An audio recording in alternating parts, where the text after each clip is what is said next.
Hello everyone. तो आज हम देखेंगे Chhattisgarh state power holding company limited का पेपर CHPHCL भी इसको बोला जाता है। और यह है जूनियर इंजीनियर ट्रेनी इलेक्ट्रिकल का पेपर जो कि 5 जनवरी 2022 को हुआ था।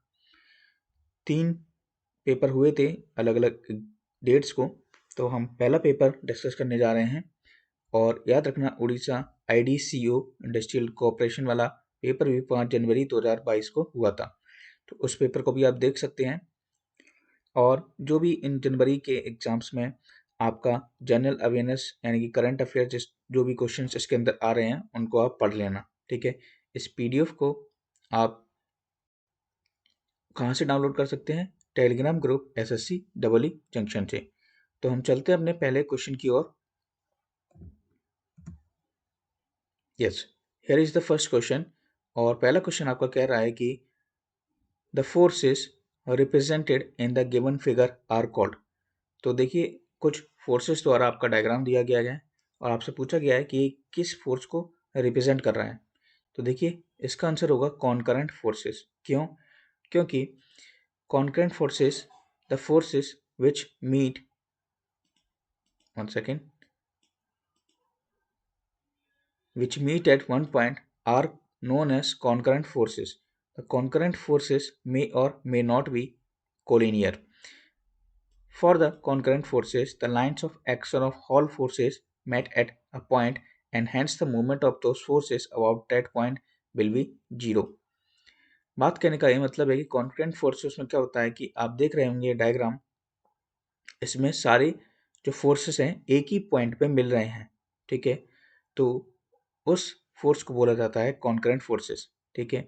और जब सारे पॉइंट एक ही पॉइंट पे मिल रहे हों तो those forces about that point will be zero, या फिर उसको डिफाइन किया जाता है summation of m equals to zero से, ठीक है।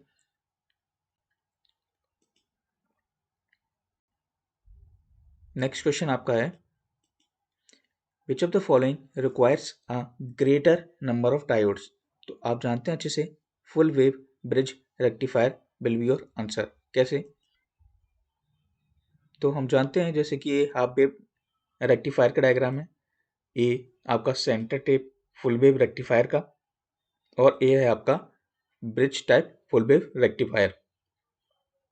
तो जैसे कि नंबर ऑफ डायोड्स हम हाफ वेव रेक्टिफायर में एक ही यूज करते हैं, सेंटर टेप में 2, ठीक है, सेंटर टेपिंग की हेल्प से। और ब्रिज टाइप में हमारे 4 डायोड्स यूज होते हैं। तो आपका आंसर तो यहाँ पे क्या हो गया? 4। अब अगर हम और चीज़ों की बात करी जाए तो मान लीजिए आपसे और क्या पूछ सकता है, तो एवरेज वोल्टेज, आरएमएस करंट और पीक इनवर्स वोल्टेज की वैल्यू भी आपसे पूछ ली जाती है। जैसे कि हाफ वेव रेक्टिफायर की क्या होती है सेंटर टेप में, और अलग साथ ही साथ full wave rectifier bridge type में। नेक्स्ट क्वेश्चन पे हम चलते हैं। देखिए TL is the load torque and theta is the temperature rise and T is the time. Which of the following motor duty classes does not given graph represent? ठीक है, तो आपसे पूछा गया है कि ये जो ग्राफ गिवन है इसमें से किसका ग्राफ है, ठीक है। और ये मैंने एक आपको वीडियो बनाया था, उसमें मोटर ड्यूटी क्लासेस के बारे में एक डायग्राम दिया था और अलग अलग क्लास टाइप की क्लासेस होती हैं, ठीक है, उनका डायग्राम था, उनके नाम थे एक साथ। तो ऐसा डायग्राम आपका इंटरमिटेंट पीरियोडिक ड्यूटी को शो करता है, ठीक है। डायग्राम याद रखना है कैसे। देखिए कौन कौन सी आपकी क्लासेस होती हैं, तो continuous duty with intermittent periodic loading. Examples जरूर याद कर लेना, ठीक है, ये जो एग्जांपल्स आपको स्क्रीन पे दिख रहे हैं। नेक्स्ट है आपका intermediate periodic duty with starting and breaking, इसके भी आपको एग्जांपल्स जरूर याद करने पड़ेंगे। तीसरा continuous duty with starting and breaking, और intermediate periodic duty without breaking. अब यहाँ पे आप देख सकते हैं ये सारे डायग्राम आपको गिवन है और क्या ये शो कर रहे हैं। आपने अभी एक क्वेश्चन देखा था, एक क्वेश्चन आपको गिवन था, ठीक है, जो कि आंसर क्या था आपका इंटरमिटेंट पीरियोडिक ड्यूटी। तो अलग अलग डायग्राम्स यहाँ पे क्लासेस के साथ शो हैं, एक क्लासेस हैं आपकी सारी, और ये अलग अलग ड्यूटी क्लासेस को शो कर रही हैं। ये सारे के सारे यहाँ पर कौन सी क्लासेस होती हैं वहाँ पे लिखी हुई हैं, ठीक है।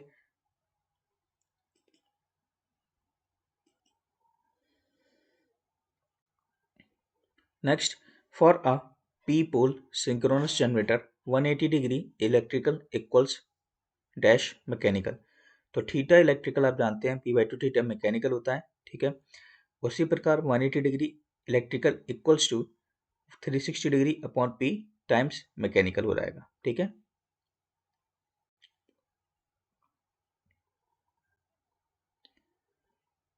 In a single phase AC circuit reactive power upon apparent power. तो आप जानते हैं reactive power upon apparent power किसको शो करता है, अपने साइन फाई को। और अगर वहां पे एक्टिव पावर लिखा होता अपॉन एपरेंट पावर तो हम कॉस फाई आंसर लगाते। देख लेते हैं, P equals to V I cos phi, ठीक है। Active power, reactive power and that is the apparent power. Next question कह रहा है कि which of the following power plant has low operating cost and high initial cost. Then the answer is hydro electric power plant.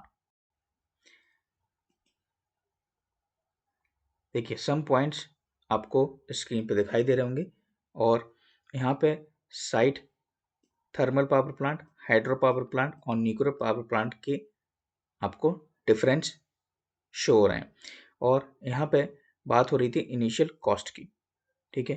तो initial cost में आप देख सकते हैं क्या डिफरेंस है आपका। थर्मल पावर प्लांट की बात करें तो थर्मल पावर प्लांट जो है आपका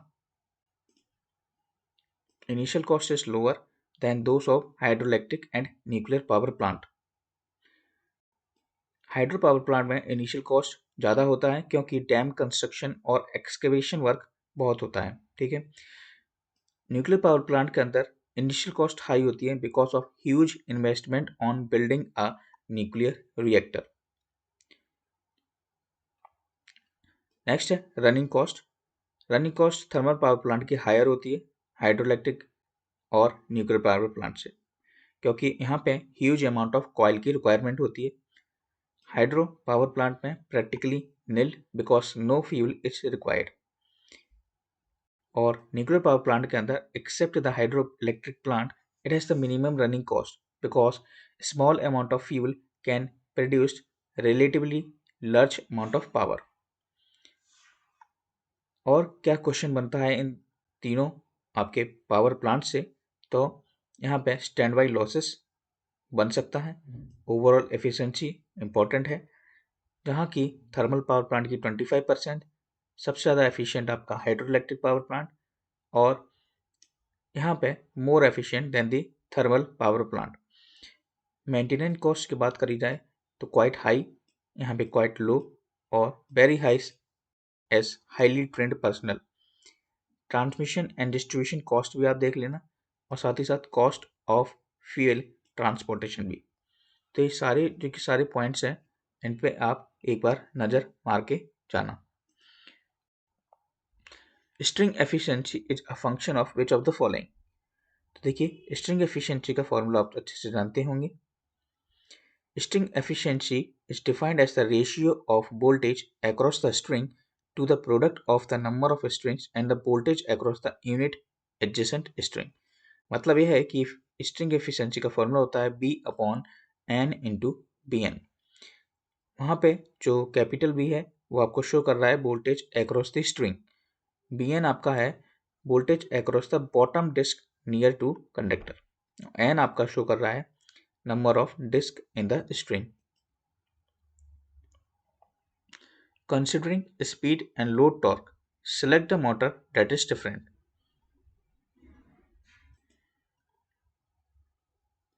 हाँ, तो इस क्वेश्चन के अंदर आपसे पूछा गया है स्पीड लोड टॉर्क को अगर कंसिडरेशन में लेके चलें तो इनमें से कौन सी आपकी मोटर डिफरेंट है।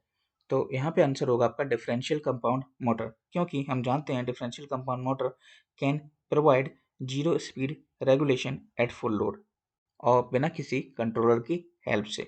साथ ही साथ it produces low starting torque.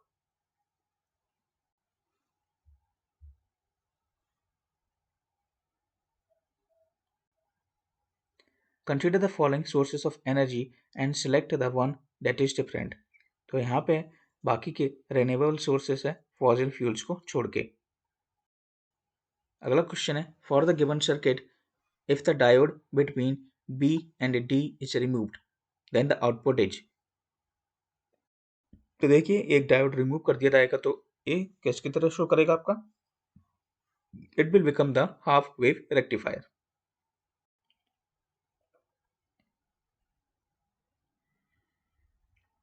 Select the diamagnetic material from the given options।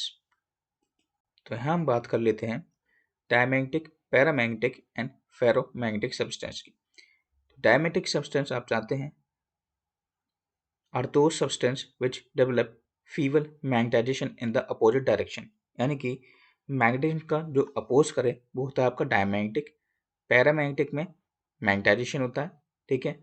और डायमैग्नेटिक में क्या क्या क्वेश्चन आपसे और बन जाते हैं, खास करके एग्जाम्पल से रिलेटेड काफ़ी क्वेश्चंस पूछे जाते हैं। Bismuth, copper, lead and zinc comes under diamagnetic. And magnetic susceptibility इसकी स्मॉल और नेगेटिव होती है और वो टेंड करती है -1 से 0 के बीच। पैरामैग्नेटिक सब्सटेंस की बात कर लेते हैं। पैरामैग्नेटिक सब्सटेंस की जो मैग्नेटिक ससेप्टिबिलिटी होती है वो स्मॉल और पॉजिटिव होती है, 0 से कुछ ऊपर। एग्जाम्पल है manganese, aluminium, chromium, platinum. Ferromagnetic substance it develops very strong magnetisation in the direction of magnetisation field, ठीक है। ये बहुत स्ट्रॉन्गर अट्रैक्टिव फील्ड होते हैं towards the magnetic. Magnetic susceptibility इसकी बहुत लार्ज और पॉजिटिव होती है, it is greater than 1000। Example iron, cobalt, nickel, gadolinium and एलाइसनाइड एल्निको। तो इन क्वेश्चंस यानी कि इन पॉइंट्स के अंदर क्या याद रखना है आपको, मैग्नेटिक ससेप्टिबिलिटी, एग्जांपल्स,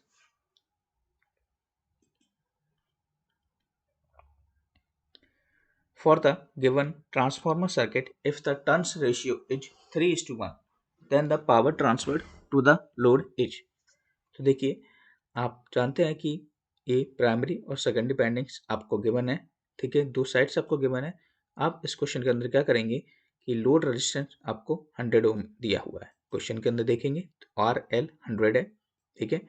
अगर आप सेकेंडरी इम्पीडेंस यानी कि ZL ट्रांसफर करेंगे प्राइमरी की तरफ तो वो क्या बन जाएगा आपका N² ZL। N क्या है आपका टर्न्स रेशियो, तो लोड रेजिस्टेंस रेफर कर दिया प्राइमरी की तरफ तो वो हो गया आपका N² RL यानी कि 100 N²। और आपका डायग्राम कैसा बन जाएगा कुछ इस प्रकार से, ठीक है। तो आपको N² यानी कि N² की जगह क्या आएगा आपका N1/N2 का होल स्क्वायर, जो कि 3:1 प्रोवाइडेड है। तो N1/N2 का होल स्क्वायर हो जाएगा आपका 9:1 और पावर ट्रांसफर कितना हो जाएगा आपका 1, तो which is become the maximum, ठीक है। तो मैक्सिमम आपका क्या होगा आंसर। नेक्स्ट क्वेश्चन आपका for the given figure according to Lami's theorem P/sin x, Y/sin beta, Z/sin gamma, what are x, y और z रेस्पेक्टिवली हियर। तो ये क्वेश्चन आपका रिलेटेड है आपके मैकेनिकल से, ठीक है। तो मैकेनिकल में ये लेमीज थ्योरम यूज होती है। तो इसका जो लेमीज थ्योरम कहता क्या है कि जो भी आपके जो सिंबल्स हैं that is the directly proportional to the sine of the angle between them. तो इसका आंसर आपको अल्फा, क्यू और आर प्रोवाइडेड है।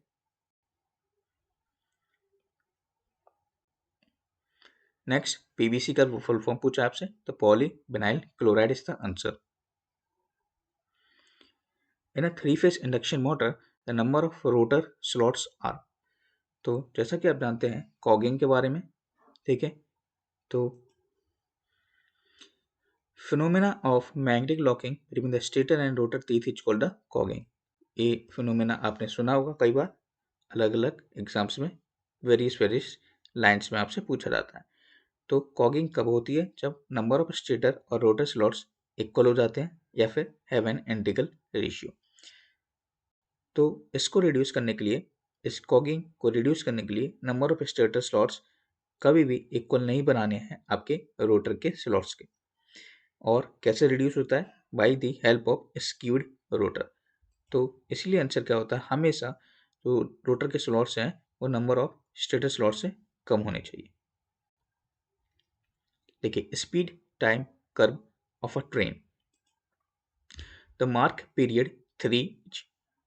देखिए, मार्क पीरियड्स लिखे हुए हैं 1 2 3 4 5। तो 5 सेक्शन आपको दिए हैं स्पीड टाइम कर्व में, जो कि ट्रेन का आपको शो हो रहा है। तो और आपसे पूछा गया है third number of period, and this is the diagram full. So तीसरे नंबर का आपसे पूछा था, ये है आपका थर्ड नंबर, जो कि फ्री रनिंग को शो कर रहा है 1 2 3 4 and 5।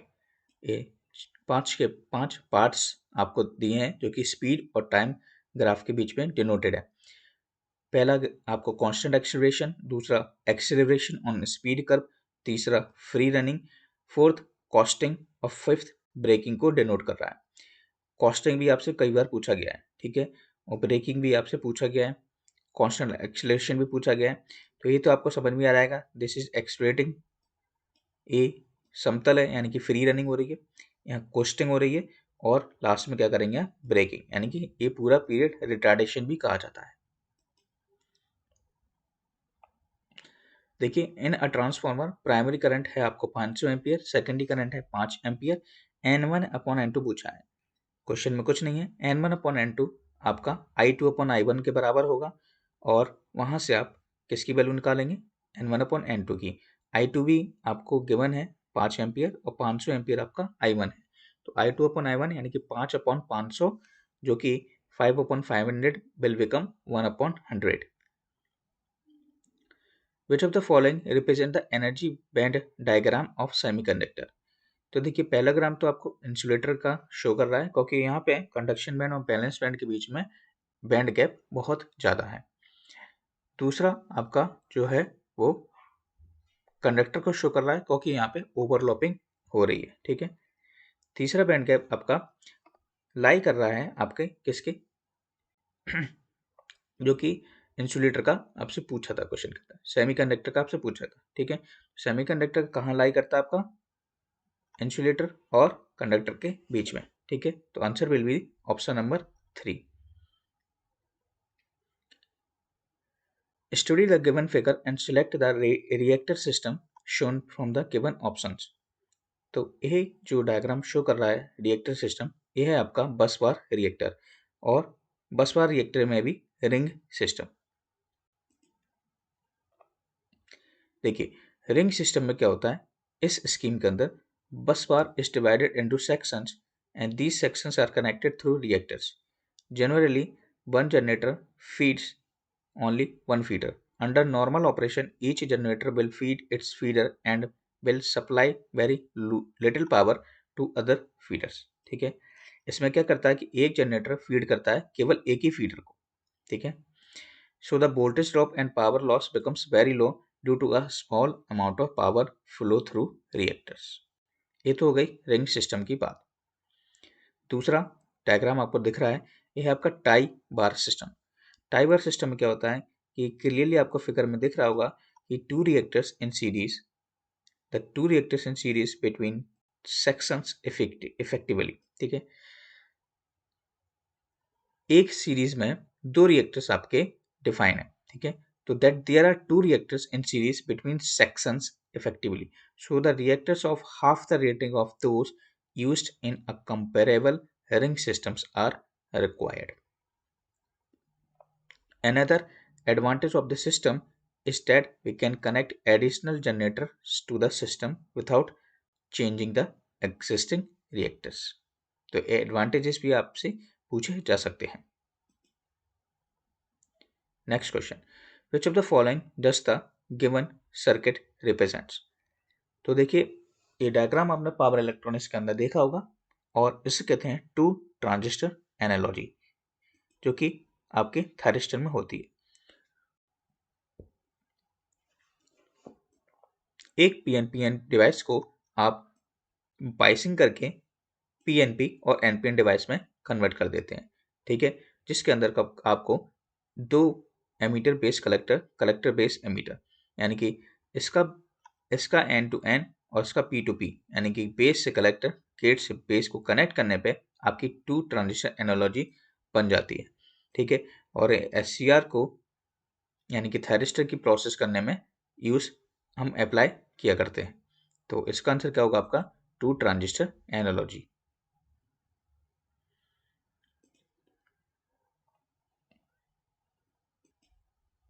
In the next question, for a short pitch synchronous machine, distribution factor into pitch factor। तो देखिए KD और KP की बात हो रही है यहाँ पे, और हम जानते हैं KP और KD हमारा क्या होता है, बाइंडिंग फैक्टर, और KP हमारा होता है phasor sum of coil side EMF upon arithmetic sum of coil side EMF, और KD होता है हमारा distribution factor EMF induced in distributed winding upon EMF induced if the binding would have been concentrated, या फिर phasor sum of component EMF upon arithmetic सम।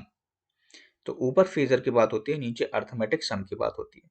यहाँ पे pitch factor का formula भी आप अच्छे से जानते होंगे, जो कि कॉस अल्फा अपॉन 2 होता है। तो जो डिस्ट्रीब्यूशन फैक्टर होता है इसकी वैल्यू हमेशा 1 से कम आती है। तो अगर इसकी वैल्यू 1 से कम आएगी तो हमारा दोनों का मल्टीप्लिकेशन भी क्या होगा, 1 से कम। इस क्वेश्चन के अंदर आपको थेवेनिन रेजिस्टेंस फाइंड करना है। तो आप जानते हैं कि वोल्टेज सोर्स क्या हो जाएगा आपका शॉर्ट, और करंट सोर्स ओपन हो जाएगा। तो 3 और 3 ओम क्या हो जाएंगे आपके सीरीज में, उसके साथ पैरेलल में 6 ohm, which is equals to 3 ohm. Which of the following does the given single symbol represents. तो ये जो शो कर रहा है वो डाइक है, ठीक है, डायोड फॉर ऑल्टरनेटिंग करंट। यहीं पे अगर एक गेट लगा हुआ था तो वो हमारा क्या हो रहा था, ट्राइक। देखिए अगला क्वेश्चन है कि लैप बाउंडेड डीसी मशीन में number of poles upon number of brushes क्या होंगे। तो लैप बाउंड में जो आपका number of conductors path parallel paths होते हैं वो इक्वल होते हैं आपके नंबर ऑफ पोल्स के। तो A इक्वल्स टू P होता है, ठीक है। तो number of poles upon number of brushes क्या होंगे, 1। With the usual notation which of the following equation can measure power factor by using 2 wattmeter method। तो देखिए आपसे 2 वाटमीटर का फॉर्मूला पूछा गया है, ठीक है। तो 2 वाटमीटर का फॉर्मूला क्या होता है आपका, tan inverse √3 W1 minus W2 upon W1 plus W2। और यहाँ पे आपके इस वाटमीटर प्रॉब्लम से यह क्वेश्चन भी बनता है कि जब W1 और W2 इक्वल होंगे तो आपका पावर फैक्टर क्या होगा, और W1 इज ग्रेटर देन 2 पे, ठीक है।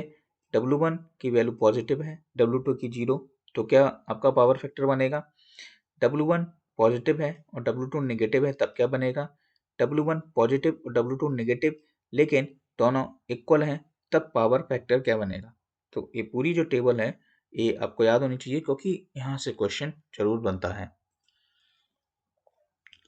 Which of the following does the given circuit symbol represent. तो यह है आपका डबल ब्रेक आइसोलेटर। देखिए for the given circuit find B naught upon I. Diagram को अच्छे से देखने के बाद यहाँ पर एक पॉइंट और कि जो पिछला क्वेश्चन था इलेक्ट्रिकल आइसोलेटर के, वो डिफाइंड है आपके डबल ब्रेक, सिंगल टाइप और पेंटोग्राफ। अब बात कर लेते हैं इस क्वेश्चन की जिसमें बी नॉट अपॉन आई हमसे पूछा गया।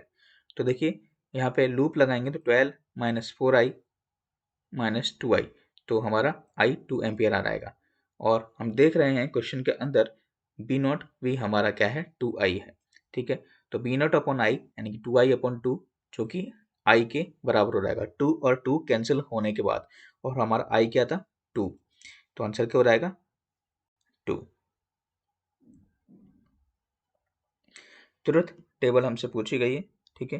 तो ट्रुथ टेबल है 0 0 पे 1, और 0 0 पे 1 हमारा कौन सा गेट देता है, नॉर गेट, यानी कि और गेट में यानी कि एडिशन होता है, तो जो और गेट में होगा उसका अपोजिट, जैसे कि 0 0 पे 0 होता है और गेट के अंदर, तो वहाँ उसका उल्टा क्या हुआ, 1।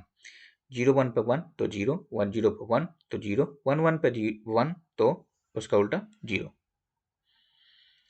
Next, if the roughness of the conductor surface is increased, then the corona inception voltage. तो देखिए यहाँ पे रफनेस ऑफ कंडक्टर सरफेस पूछा गया है।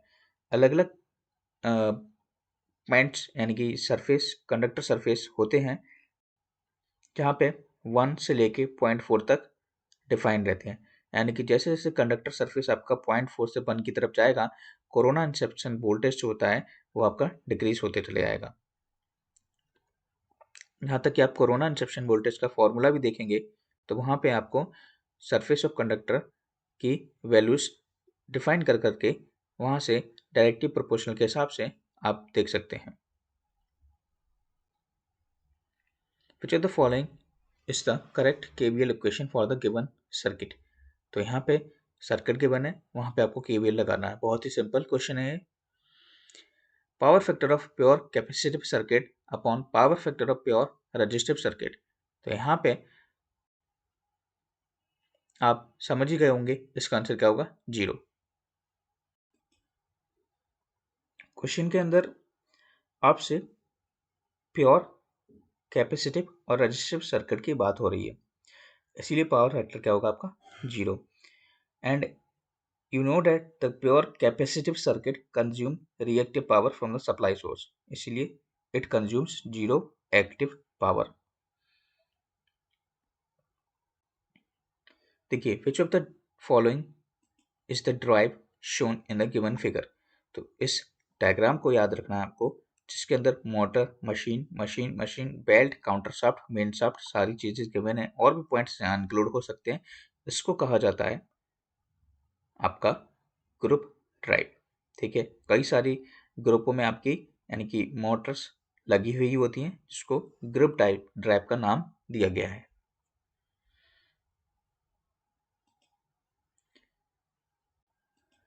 देखिए क्वेश्चन के अंदर आपसे रेजिस्टेंस पूछा है और आप जानते हैं P यानी कि power equal to V square upon R होता है, और यहाँ से आप आसानी से R V square upon P निकाल लेंगे।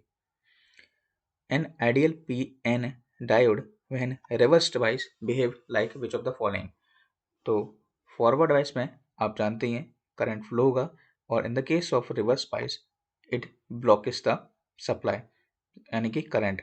तो वहाँ यानी कि जो करंट को ब्लॉक करता है वह आपका कौन सी चीज़ होती है, तो वो इंसुलेटर होता है। ठीक है, तो इसलिए वह रिवर्स बायस में आपका इंसुलेटर की तरह वर्क करेगा।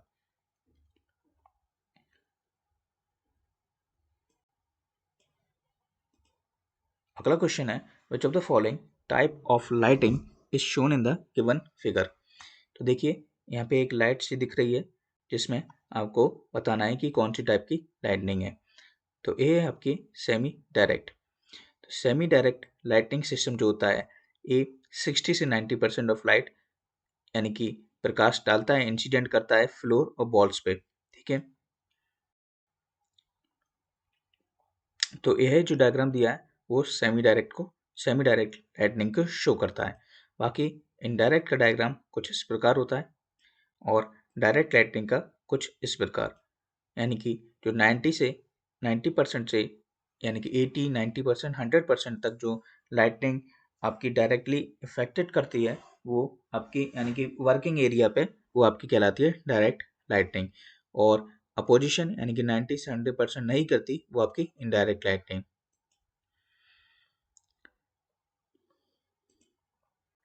For which of the following is the turns ratio equals to 1।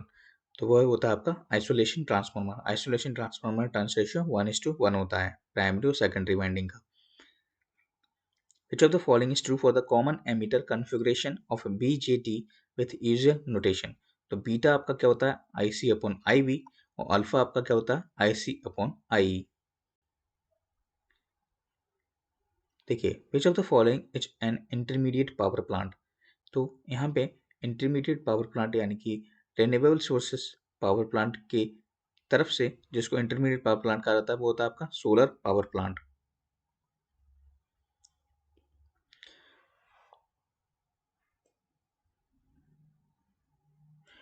Connecting a low resistance in parallel to the coil circuit of an instrument is used for which of the following application. तो ये question कई बार आपसे कई पेपरों में एक ही question बार बार पूछा गया है, तो इसका आंसर क्या होगा? Option number C.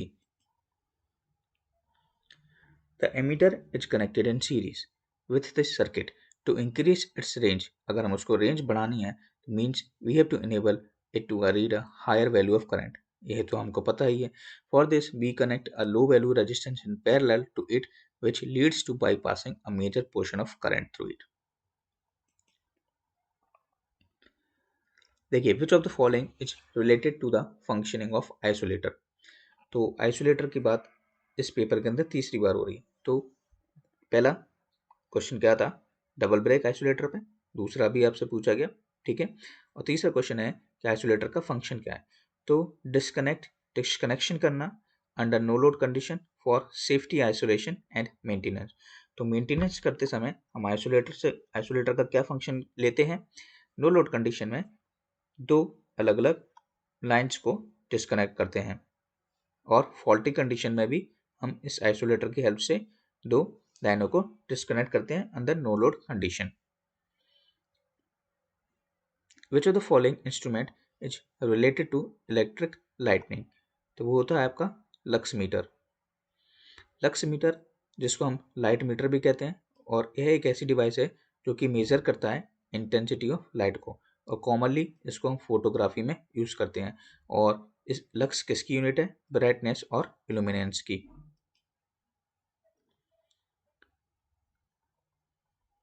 Calculate the operating power factor of the given circuit. तो देखिए, पावर फैक्टर यानी कि cos फाई, जो कि होता है R अपॉन जेड के बराबर, और जेड यहाँ पे क्या हो जाएगा? Under root of R square plus X C का स्क्वायर। तो 30 स्क्वायर प्लस 40 स्क्वायर आप कर लेंगे, ठीक है। तो वहाँ से आपका इम्पीडेंस निकल जाएगा, और फिर 30 अपॉन 5, तो विच इज इक्वल टू 0.6।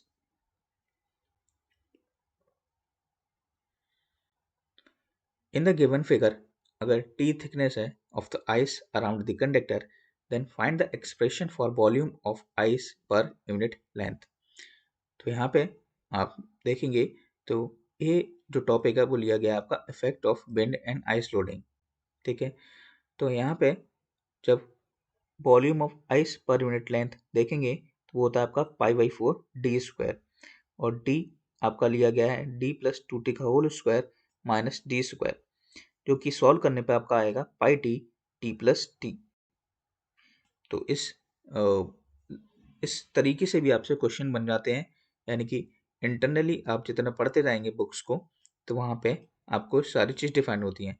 एक क्वेश्चन आपका इन सभी बन सकता है, यानी कि total weight of the conductor per unit length कितनी होती है, ठीक है। फाइनली जो आपको निकालना है, और weight of ice per unit length और वेट ऑफ विंड की आपको वेट फाइंड करना है। 8600 किलो कैलोरी, जो कि होता है 10 किलोवाट आवर के बराबर।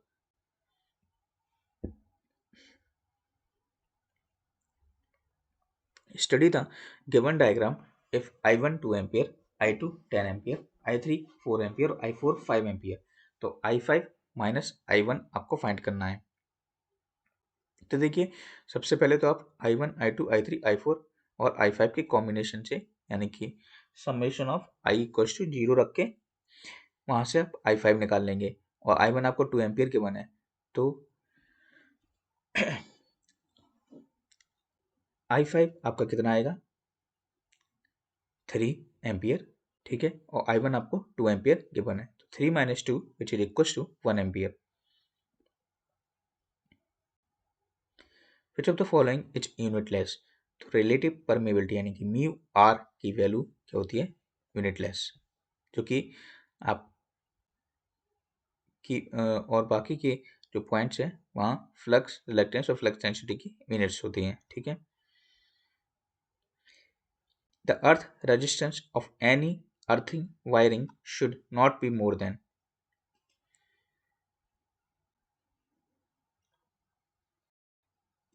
तो देखिए यहाँ पे the earth resistance any earthing wiring should not be more than 5 ohms, और अगर अर्थिंग वायरिंग की बात नहीं करती तो it is will be less than 1 ohm। Battery के पार्ट्स आपसे पूछे गए हैं। तो which is the separators, electrolyte and anode.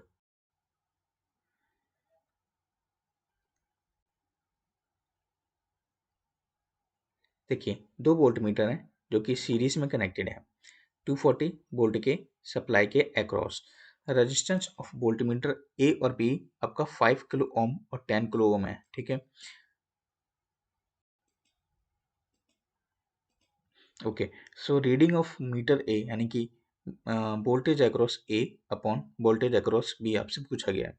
सबसे पहले आपको क्या करना है इस क्वेश्चन के अंदर टोटल करंट निकाल लेना। ठीक है, I equals to V upon R से।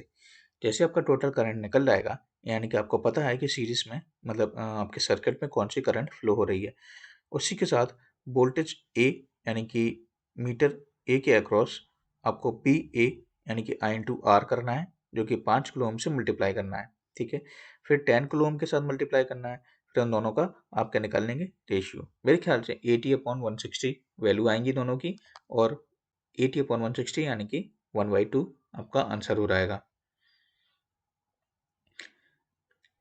इनमें से कौन सा वोल्टेज का मेजरिंग यूनिट है? तो वोल्ट और साथ ही साथ जूल पर कूलम यानी कि W/Q से भी आप वोल्ट को लिखते हैं। For the given wave form calculate the peak factor. तो इसका पीक फैक्टर क्या होगा फुल वेव का? आपका 1.414।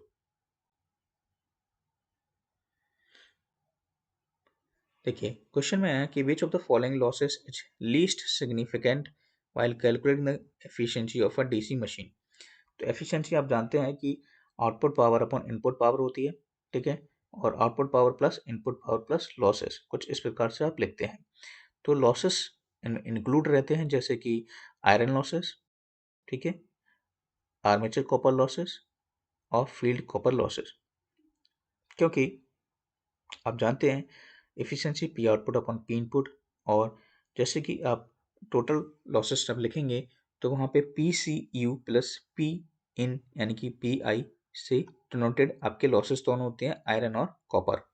तो मैकेनिकल लॉसेस इंक्लूड नहीं होंगे। अगला है if the height of the transmission tower is increased decreased the capacitance of the line to earth will be. तो इसका फॉर्मूला है आपका capacitance of line to earth का। ठीक है, pi epsilon naught upon H आपका डिनोमिनेटर में आता है। तो वहां पे जैसे ही आप हाइट को डिक्रीज करते हैं, कैपेसिटेंस आपका क्या हो जाता है लाइन टू अर्थ में इंक्रीज हो जाता है। तो पाई एप्सिलॉन नॉट अपॉन एच और 1+r/d ब्रैकेट के अंदर होता है। तो जैसे ही जैसे आप हाइट डिक्रीज करते जाएंगे, कैपेसिटेंस आपका इंक्रीज होता जाएगा। और इंडक्टेंस के केस में डायरेक्टली प्रोपोर्शनल होता है। ठीक है, the next question is that to which of the following is stroboscopic effect not related. The answer is incandescent lamp. क्यों? क्योंकि द स्ट्रोबोस्कोपिक इफेक्ट जो होता है in fluorescent lamp is a phenomena which causes running or moving equipment to appear stationary or appear to be operating slower than they actually are. Incandescent or halogen lights doesn't have a stroboscopic effect, or they have minimal flicker because they are thermal radiators and have a relatively long persistent। ठीक है, तो इसीलिए incandescent और halogen lights के पास stroboscopic effect नहीं होता है, जबकि ये पाया जाता है आपका फ्लोरोसेंट लैंप के अंदर। Which of the following is used to avoid moisture ingress in the oil tank of a transformer? तो यह आंसर आप अच्छे से जानते होंगे, आंसर होगा ब्रीदर। ब्रीदर में आपसे ये पूछ लिया जाता है कि सिलिका जेल का क्या यूज होता है। ठीक है, और कलर क्या होता है सिलिका जेल का? तो डार्क ब्लू होता है जब वो सूखा होता है, when dry. When the gel absorbs moisture and becomes saturated, तो कलर चेंज हो जाता है आपका पिंक में, यानी कि सैचुरेशन के बाद वहाँ पिंक हो जाता है। यह ब्रीदर के बारे में लिखा हुआ है, यहाँ पे कंजर्वेटर टैंक के बारे में लिखा हुआ है। इन दोनों आप लाइन्स को आप रीड कर सकते हैं। देखिए, the ratio of fusing current upon current rating of a fuse. तो रेशियो आपसे पूछा है fusing current upon current rating of the fuse. तो करंट रेटिंग आप जानते हैं फ्यूज की, ये भी क्वेश्चन आपसे पूछा गया है जो कि एम्पियर होती है। तो it will be the greater than 1 because fusing factor एक रेशियो है मिनिमम फ्यूजिंग करंट और current rating of the fuse का। Minimum fusing current is the minimum value of the current due to which fuse melt, और current rating of fuse is maximum value of current due to which fuse doesn't get melt. ठीक है, तो इन दोनों बातों का ध्यान रखना, इसीलिए फ्यूज फैक्टर की वैल्यू कितनी होती है, इज ग्रेटर देन दी 1। देखिए परफॉर्म बाइनरी एडिशन, बेहद सिंपल क्वेश्चन है। 101110 का एडिशन करना है केवल इस नंबर से। ठीक है, तो इन दोनों बाइनरी नंबर को कैसे ऐड करोगे आप, 0+1 1, 1+0 1, 1+1 का 1+1 क्या 0, उसकी कैरी 1, फिर ऐसे करके ऐड करेंगे तो आपका आंसर आ जाएगा ऑप्शन नंबर डी। देखिए ये रिलेशन जो दिया है, यानी कि इस क्वेश्चन के अंदर पूछा गया है कि आपका फ्यूज कांस्टेंट है, आई आपका फ्यूज करंट है, डी आपका डायमीटर है, तो एक्स की वैल्यू आपसे पूछी गई है। एक्स की वैल्यू आपकी क्या होगी 1.5। ठीक है, क्योंकि fuse current equals to fuse constant into diameter of the fuse wire और उसकी पावर 1.5।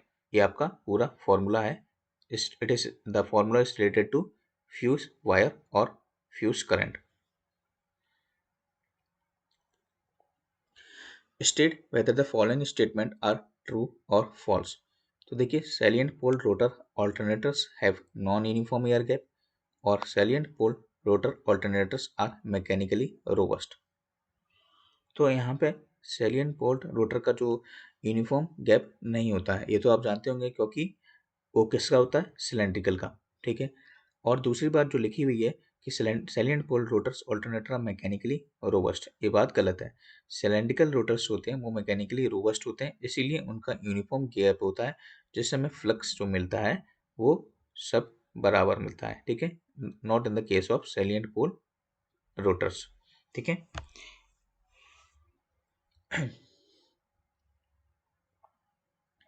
एक लैंप एफिशिएंसी है जो कि 12 ल्यूमन पर वॉट है, तो उस लैंप को क्या कहा जाएगा।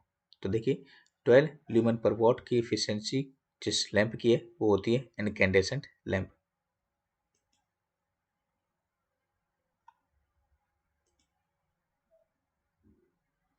नेक्स्ट क्वेश्चन आपका demand factor into connected load. तो वो होता है आपका मैक्सिमम डिमांड।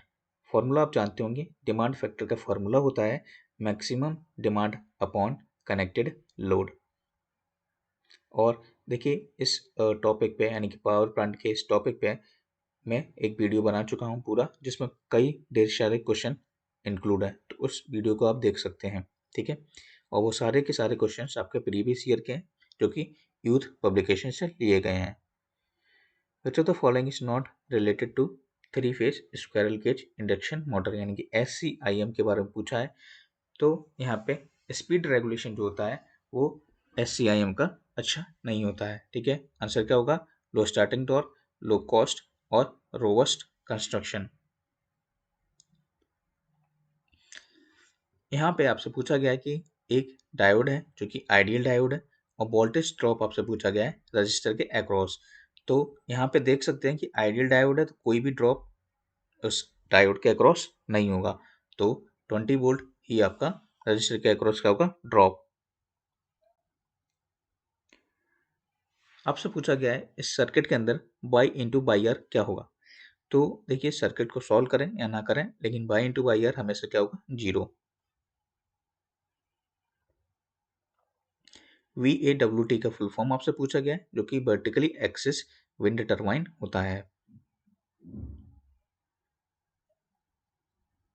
देखिए फिर आपका एक स्पीड टाइम ट्रेन से रिलेटेड क्वेश्चन है जो कि for the given curve if alpha आपका क्या है, एक्सेलरेशन, बीटा आपका रिटार्डेशन है, यानी कि शुरू का जो 0 से A तक का ग्राफ होगा वो एक्सेलरेशन को शो कर रहा है और BC जो आपको लाइन दिख रही है वो आपका रिटार्डेशन होता है। ठीक है, तो आपसे पूछा गया है कि बीटा जो है यानी कि रिटार्डेशन वाला पीरियड वो कौन सा है।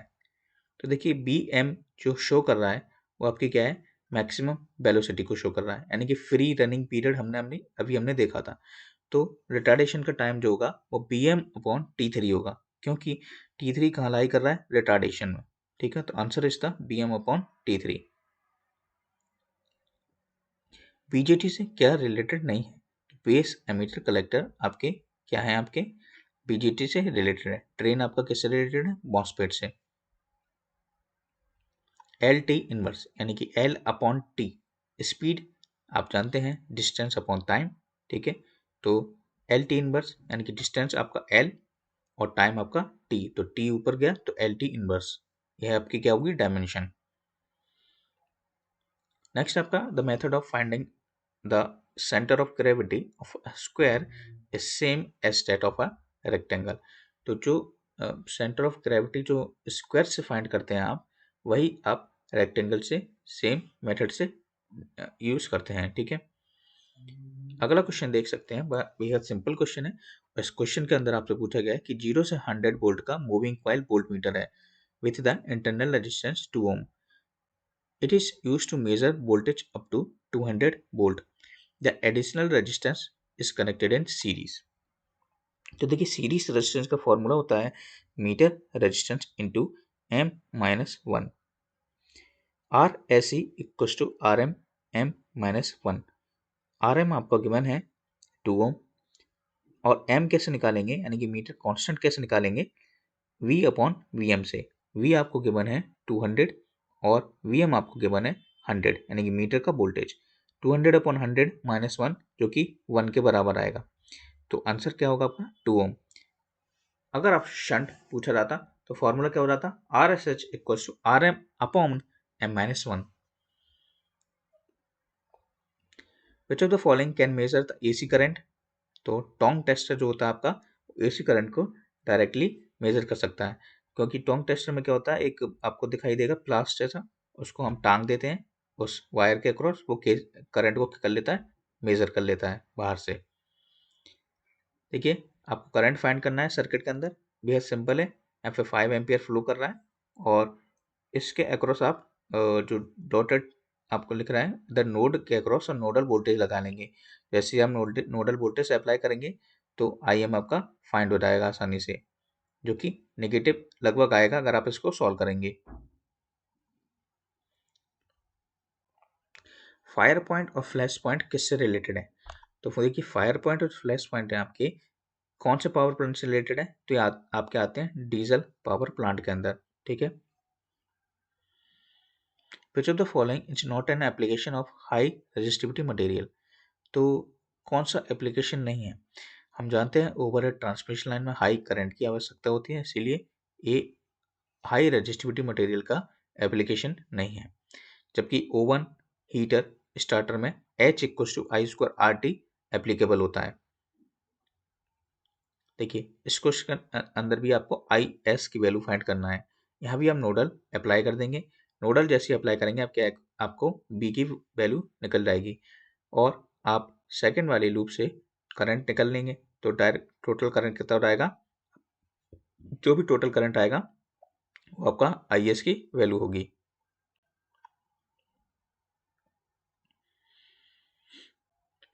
देखिए व्हीट स्टोन ब्रिज से क्वेश्चन है और PQS और PQS आपको गिवन है। ठीक है, इस व्हीट स्टोन ब्रिज के अंदर आपसे RX की वैल्यू पूछी गई है। तो देखिए आप जानते हैं P × RX = Q × S हो जाएगा, आप अच्छे से जानते होंगे व्हीट स्टोन ब्रिज का फॉर्मूला। ठीक है, तो जो भी P × RX = Q × S, तो जैसे इनका मल्टीप्लाई करेंगे तो वहां से आप RX की वैल्यू आसानी से निकाल सकते हैं। क्या होगा आपका 900 × 15, वो जो भी होगा आपका 300 × 15 अपॉन 900, 300 × 15 अपॉन 900 जो कि 5 ओम के इक्वल आपका आंसर होगा, क्योंकि 9 5 जा 45। यहाँ पे आपको गिवन है find the electrically equivalent for the given circuit assuming all the resistor are of equal value. तो देखिए सारे रजिस्टर की वैल्यूज इक्वल है, तो इस जो क्वेश्चन के अंदर सर्किट दिया है वो किसके बराबर होगा, तो आप देख सकते हैं पाई नेटवर्क है, तो पाई नेटवर्क यानी कि स्टार नेटवर्क के हिसाब से, तो which is equal to this one network, यानी कि ऑप्शन नंबर ए जो डेल्टा आपको बना रहा है फॉर्म, वह आपका क्या होगा, इक्वली इक्विवेलेंट, आपके इलेक्ट्रिकली इक्वल होगा।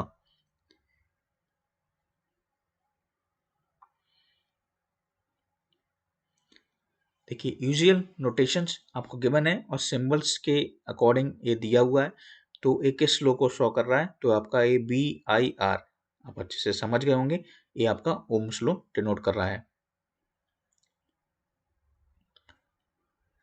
The ratio barrier potential of silicon upon barrier potential of germanium is approximately equal to, तो यहाँ पे तो आप सोच रहे होंगे कि ये 2 के इक्वल कैसे लिखा हुआ है, तो जैसा कि आप जानते हैं कि जर्मेनियम का बैरियर पोटेंशियल 0.3 और सिलिकॉन का 0.7 होता है, तो यहाँ पे 0.7 अपॉन 0.3 जब आप करेंगे यानी कि 7/3 हो जाएगा, जो कि लगभग 1 से ऊपर ही जा रहा है, ठीक है।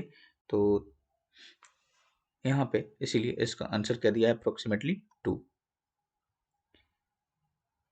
Which of the following is a switch, तो हमने अभी देखा था आइसोलेटर के बारे में, ठीक है, तो कई बार इस क्वेश्चन को हम देख चुके हैं।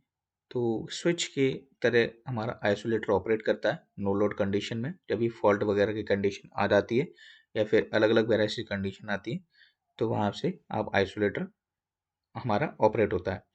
तो यह पेपर आप डाउनलोड कर सकते हैं डायरेक्ट आप ऑल एग्जाम रिव्यू की वेबसाइट पर जाके। इस पेपर पे मैंने डायरेक्टली इसीलिए नहीं लिखा है क्योंकि यहाँ पे आप देख सकते हैं इस पेपर में फाइल परमिशन है, ठीक है, तो यहाँ पे मैं इस पेपर के अंदर नहीं लिखा, इसीलिए मोस्टली आंसर्स मैंने दूसरे पेज पे आपको दिए गए हैं। या फिर आप डाउनलोड कर सकते हैं इस पेपर को Telegram group SSC EE junction के थ्रू। तो अगले वीडियो में मिलेंगे जो कि होने वाला है आपका लगभग यूटिलाइजेशन से रिलेटेड भी हो सकता है, तो यहाँ पे मैं लगभग वीडियो को बना रहा हूँ पूरा यूटिलाइजेशन का, और साथ ही साथ या फिर आपका इसी CHPHSCL का दूसरा पेपर यानी कि जनवरी में जो हुआ था उसको सॉल्व करेंगे।